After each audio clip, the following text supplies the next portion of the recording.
Kiki. Ioi. Kiki dragă, la mulți ani ziua asta. Să trăiești. Să plătești. Să pregătești să facă niște treburi. Elodia. Un caz care a ținut cu sufletul la gură o țară întreagă. O dispariție care i-a băgat în buzunar lui Dan Diaconescu nici mai mult, nici mai puțin de 2 milioane de euro. Cei ce au prins perioada OTV a anilor 2000 sunt familiarizați deja cu numele Elodiei Ghinescu și își amintesc de interminabilele căutări și sutele de piste false parcurse pentru găsirea ei. Este de departe cel mai celebru caz de dispariție nerezolvat din România și până și astăzi, la 15 ani de când a fost declarată oficial dispărută, în mințile tuturor se află un mare semn de întrebare. Unde este Elodia? Este unul dintre puținele cazuri din România în care s-a făcut o condamnare definitivă fără găsirea victimei.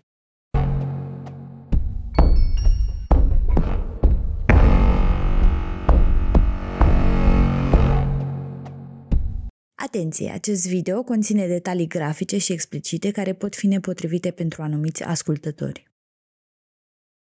Elodia Marilena Ghinescu era avocat în Brașov, cunoscută pentru dedicația ei profesională. Într-o zi obișnuită din anul 2002, merge la secția de poliție din Brașov pentru a reprezenta un client de-ai săi. Și, una peste alta, face cunoștință cu polițistul de serviciu Cristian Cioacă. Cei doi se plac imediat, încep o relație de iubire care evoluează destul de repede și ajung să se căsătorească în 2004. La un an distanță, pe lume vine și Patrick, fiul lor. Puțin avea să știe Elodia la momentul respectiv că acea zi banală va aduce o furtună în viața sa. După venirea pe lumea lui Patrick, lucrurile dintre cei doi nu mai stăteau ca la început. Chiar dacă partea profesională îi mergea din plin, Elodia se confrunta adesea cu episoade de nefericire constante în viața personală. Între ea și Cioacă, lucrurile nu mai erau de mult roz și asta reiese din faptul că polițiștii au descoperit o serie de conversații pe mail pe care ea le avea cu mai mulți bărbați în timpul relației cu Cioacă. Cel mai mult, Elodia conversa cu un angajat SPP aflat în Afganistan. Cei doi se cunoscuseră în iunie 2006 și, așa cum reiese din mail-urile pe care și le trimiteau, începuseră relația încă de atunci, iar pe mail începuseră să converseze mai aprig în aprilie 2007, pentru că SPP-istul fusese trimis în Afganistan. Se pare că, într-un fel sau altul, Elodia nu mai era mulțumită de relația de tip friends with benefits care exista între ei. Își dorea mai mult și reproșa amantului său diferite lucruri. Într-unul dintre mail-uri, Elodia îi scria amantului său o frază care parcă prevestea necazul care avea să îi se întâmple. Te rog să nu mai pleci niciodată nicăieri. Nicăieri așa de îndelungat și așa departe, pentru că o să mor și nici măcar nu o să știi. Din toată corespondența se vede că ambii nutreau sentimente intense unul pentru celălalt. Posibil că Elodia plănuia divorțul de Cioacă ca să-și poată oficializa relația cu amantul său. Mail-urile dintre ei conțin detalii despre cum Elodia reușea să ascundă relația de soțul ei, despre cum decurgeau zilele lor, detalii legate de rutina zilnică din viața avocatei, dar și discuții despre oameni cărora ea le-a înșelat așteptările într-un fel sau altul, fapt care ne duce cu gândul la anumite persoane care i-ar fi putut dori răul. Pe 27 august, cu doar câteva zile înainte de dispariția sa, Cioacă o anunță pe Elodia că vrea să divorțeze. 2 zile mai târziu, pe 29 august, ea îi trimite ultimul mesaj amantului său. Apoi, la 16:30, are un ultim apel telefonic. În noaptea de 29-30 august 2007, Elodia dispare fără urmă. Ultimul schimb de conversații pe care l-a avut cu amantul ei arată că nu era deloc într-o stare psihică bună, de parcă simțea că avea să-i se întâmple ceva. Da, am citit ce ai scris. Ce să zici și tu? Chestii drăguțe, chestie de acalmie. Apreciez străduința, să știi, baby. E frumos din partea ta. Din nefericire, eu sunt în așa o stare de prostație încât nu mă pot aduna. Nu pot scrie nimic. Nu mă pot întâlni cu clienții. Simt nevoia să mă adun și să-mi regrupez forțele. Aș fi vrut să pot vorbi cu tine. Probabil că te enervează chestia asta, așa cum te-au enervat toate manifestările mele exagerate întotdeauna. Îmi pare rău pentru asta, sincer. N-am vrut să se întâmple așa. N-am vrut să te superi, să te bulversezi. În fond, relația asta ar trebui să fie cea mai liber consimțită și lipsită de inhibiție relație din lume. După manifestările lipsite de griji cu privire la urmări, cred că așa a și fost. În sfârșit. Aș fi vrut să vrei să vorbești cu mine. Poate așa mai respiram o gură de aer proaspăt. Altfel, cum ești? Obosit? Ai muncit mult? E o perioadă urâțică, nu? Am citit câte ceva și cred că pot oarecum înțelege. Sper să nu fi foarte obosit și mai ales sper să fii bine. Interior. Acolo unde doare cel mai tare. Acolo unde nu prea ai multe lucruri de făcut, dar ai milioane de lupte de dus. Aștept vești de la tine. Pupici. Începând cu acest mail, amantul ei a încercat în zadar să o contacteze. Telefoanele ei erau închise, iar pe mail nu avea să mai răspundă nimeni niciodată. Elodia, ce naiba se întâmplă? Ce faci? De ce nu-mi scrii nimic? De ce ți telefoanele închise? Te rog, te implor, dă-mi un semn să știu că ești bine. Asta îi scria amantul ei. Poate că în seara aia Cioaca a descoperit relația pe care ea o avea cu el. Există martori care au spus că pe parcursul relației certurile dintre ea și Cioacă erau adesea precedate de violență. Poate că așa a fost și în seara aia. El a descoperit mesajele, s-au luat la ceartă și într-un moment nebunesc a omorât-o. Apoi, Cioacă, care nu întâmplător și-a finalizat studiile cu lucrarea intitulată Crima Perfectă, a început să pună în aplicare tot ce știa ca să scape basma curată. Singura problemă e că unele dintre mail-urile trimise de Elodia către amantul ei sugerează că ea ar fi fost însărcinată. Pe 21 iunie 2007, Elodia scria: cât despre alte stări ale mele, la fel. Sânii umflați, dureroși și îngrozitor, cel puțin de la căldură am crezut că o să-mi iasă din rochie și o să-mi explodeze. Sper și eu să fie alarmă farsă, baby. Mi-e și rușine de doctorul ăsta. O să zică că sunt nebună, necizelată, needucată, nesimțită și nici nu mai știu cum. Și iar o să fiu singură și nimeni cu mine. Sper să fie o alarmă falsă, pentru că sunt prea bătrână pentru treaba asta, iarăși întâmplată, prea bătrână pentru atâtea emoții sau mult prea rodnică în combinație cu tine. Chiar nu știu ce naiba se întâmplă. Tu știi că niciodată n-am pățit așa ceva cu niciun bărbat? În sfârșit, poate magii de pomană. A doua zi revine cu un alt mail către amantul ei. Poate de la atâta efort o să mă lovească și furia roșie, că e dezastru. Mă îngrijorez tot mai mult, baby, când mă gândesc că port un ilie mic. Abia după, atenție, 7 zile, Cristian Cioacă, la solicitarea superiorului său și nu oricum, anunță faptul că soția lui este dispărută. Ăsta este primul semnal de alarmă care îi face pe anchetator să se întrebe what the fuck, ce se întâmplă aici. Din primele momente au luat în calcul varianta crimei, pentru că Cioacă era ultima persoană care a văzut-o și a raportat dispariția ei, fără explicație, foarte târziu.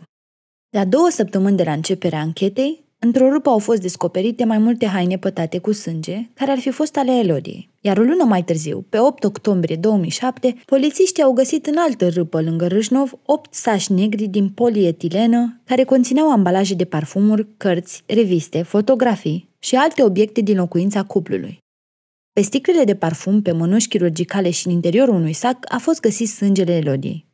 Printre obiecte se aflau și o uniformă de polițist și chiloți bărbătești cu ADN-ul lui Cristian Cioacă. Locul în care au fost găsite obiectele era greu accesibil, iar uniforma de polițist a fost descoperită în punctul cel mai îndepărtat de șosea.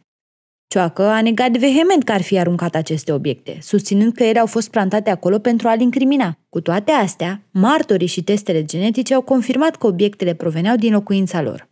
Aruncarea obiectelor a fost realizată în 2 tranșe, iar faptul că Cioacă a schimbat ialele de la ușa casei lor după dispariția Elodiei arată faptul că nimeni altcineva nu ar fi putut intra în apartament să ia lucrurile. Pentru o bună perioadă de timp, ancheta a bătut pasul pe loc din lipsa dovezilor concludente. Polițiștii au obținut un mandat de percheziție și au început să analizeze apartamentul celor doi, în care, surpriză, au descoperit urme de sânge scurs pe sub plintă și sub dușumea, care, potrivit medicilor specialiști care au analizat ADN-ul apoi, 100% aparținea Elodiei. Deși Cristian a declarat că sângele provenea de la o tăietură minoră a soției sale, testele de laborator au arătat că sângele era dispersat în moduri în care sugera o altercație violentă. Din păcate, lipsea un singur lucru: trupul ei. Investigatorii au mai găsit și mașina Elodiei abandonată într-un cartier din Brașov, fără urme care să sugereze că ar fi putut pleca undeva proprietara. În mașină, anchetatorii au descoperit mai multe obiecte personale ale Elodiei, inclusiv telefonul său mobil la care amantul ei tot suna. Odată ce cazul a devenit public, teorii de toate felurile au început să apară. Ba că Elodie ar fi fugit voluntar, ba că Cioacă este autorul, ba că Elodie avea anumiți dușmani și ei ar fi făcut-o să dispară. Eu cred 100% că Cioacă este vinovat și am crezut asta din prima clipă. Uneori e foarte simplu să te uiți la un om și să-ți dai seama că minte. Adică, pe bune, dacă zâmbetul ăsta nu vă spune nimic despre vinovăția lui, atunci nu știu ce anume ar putea face-o. Pe lângă comportamentul lui extrem de suspect, Există martori, vecini, care au declarat că au auzit strigăte și zgomote ciudate din apartamentul lor în noaptea dispariției. Și acum hai să fim sinceri, Cioacă nu a arătat tocmai ca soțul îndurerat căruia i-a dispărut soția. Era suspect, arogant și necooperant și tot ce făcea era să alimenteze suspiciunile. În plus, Elodia își iubea enorm copilul și părea mai mult decât îndrăgostită de amantul ei. Deci, teoria conform căreia ea ar fi vrut să dispară fără urmă, pentru mine pică. Pe vremea aia, OTV, postul de televiziune deținut de Dan Diaconescu, înregistra o audiență enormă, care a devenit apoi extraordinară după ce a început să lanseze pe bandă rulantă teorii cu privire la dispariția avocatei. Timp de 239 de episoade, Dan Diaconescu și invitații săi au reușit să dezbată cazul Elodiei pe toate părțile. Și nu pe gratis. Nu. Cum spuneam și la începutul episodului, toată tărășenia i-a adus în buzunarul lui Diaconescu nici mai mulți, nici mai puțin de 2 milioane de euro. Nu știu cât de ajutor au fost episoadele astea pentru polițiști, dar pentru Diaconescu se pare că au fost mai mult decât suficiente ca să devină milionar. By the way, dacă vă place această serie și vreți să o țineți în viață, abonați-vă și lăsați un coment mai jos. Promit că nu facem toate episoadele despre Elodia, deși mi-ar plăcea să fiu și eu milionară. Revenind la Cioacă, el n-a avut un alibi solid pentru perioada în care Elodia a dispărut și absolut toate declarațiile pe care le dădea erau inconsistente.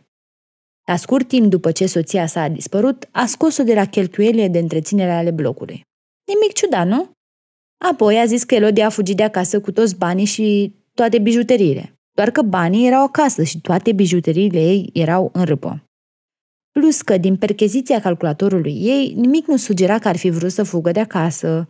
Își descărcase niște filme în seara dispariției, mergea la serviciu, deci nimic nu era suspect și nimic care să ducă cu gândul că Elodia vrea să fugă undeva. Cu toate astea, ancheta a bătut pasul pe loc timp de 5 ani. După ce poliția a cumpărat aparatură de ultimă generație pentru detectarea petelor vechi de sânge, au reușit să obțină probe care i-au convins pe judecător că fostul polițist Cristian Cioacă și-a ucis soția în locuința lor. Pe lângă asta, au folosit diverse tehnici pentru a aduna dovezi, inclusiv percheziția amănunțită al apartamentului, analiza electronică a dispozitivelor personale ale Elodiei și a lui Cioacă și monitorizarea comunicării acestora.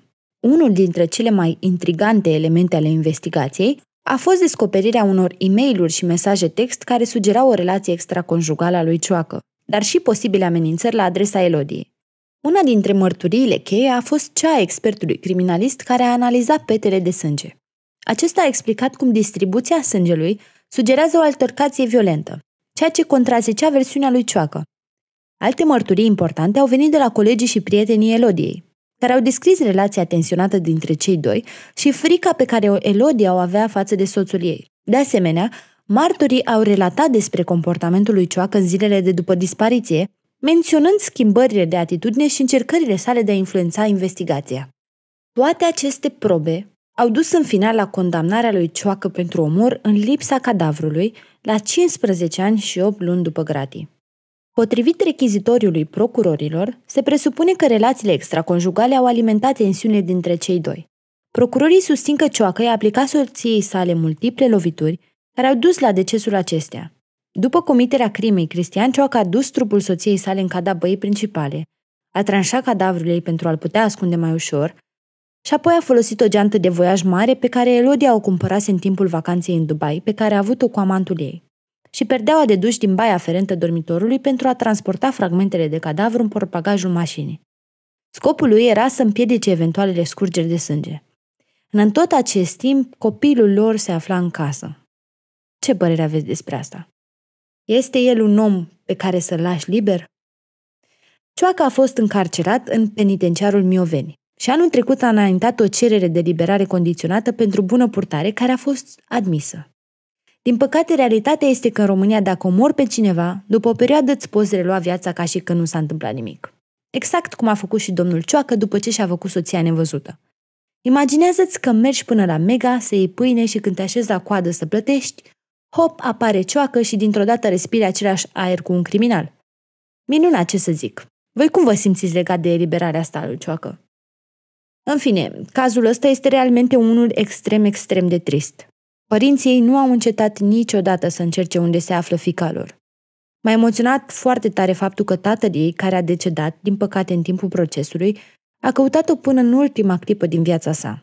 Era convins că a fost îngropată în Poiana Cristianului, un loc unde Elodia obișnuia să se plimbe cu soțul ei, Cioacă. Avea un picior bolnav și își lua cu el un scaun și scormonea cu mâinile în pământ. Mama ei, Emilia, participă frecvent la parastase și alte ceremonii religioase în memoria fiicei sale, chiar dacă trupul Elodiei nu a fost găsit niciodată. I-a făcut un mormânt simbolic în care merge să se roage și să-i aducă un omagiu. Fiul lor, Patrick, a fost crescut de mătușa sa, sora lui Cioacă, și probabil influențat de familia din partea tatălui, sau, din cine știe ce motiv, s-a îndepărtat de bunicii săi și nu a mai ținut legătura cu ei. A decis să-și schimbe numele de familie și să se concentreze pe educația lui și pe sportul pe care îl practică, basketul. Practic, părinții Elodiei nu și-au pierdut doar fiica, ci și nepotul. Apartamentul în care au locuit cei doi a rămas gol de atunci, iar la întreținere s-au strâns datorii de mai bine de 18.000 de lei.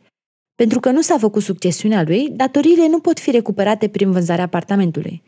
Cioacă a încercat totuși să-l închirieze, însă nimeni nu și-a dorit să locuiască acolo. Vă mulțumesc mult că ați rămas până la final. Știu că v-a plăcut acest episod, așa că dați și un like, subscribe și coment mai jos. Până data viitoare, be safe in and out there.